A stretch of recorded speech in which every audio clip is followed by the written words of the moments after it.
میرے نبی پاک علیہ السلام نے فرمایا قبر میں رہنے والا مردہ اس طرح ہوتا ہے جس طرح دریا میں ڈوبنے والا کشتی اور سہارے کا انتظار کرتا ہے، قبر میں لیٹا ہوا دعاؤں کا انتظار کرتا ہے۔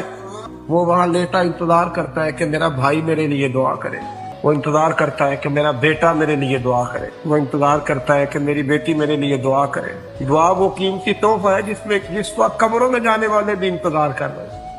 کوئی دعا کرے، کوئی دوست دعا کر دے۔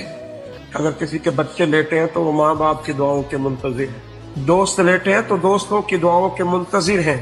اور میرے نبی کریم علیہ السلام نے فرمایا جب تم دعا کرتے ہو اس طرح دریا میں ڈوبنے والے کے ہاتھ سہارا آئے تو اسے خوشی ہوتی ہے، قبر والے کے پاس دعا پہنچتی ہے تو اسے خوشی ہوتی، ان کے لیے دعائیں کریں۔ میرے نبی پاک علیہ السلام نے فرمایا میری امت قبروں میں گناہگار جائے گی، نکلے گی تو نیکوکار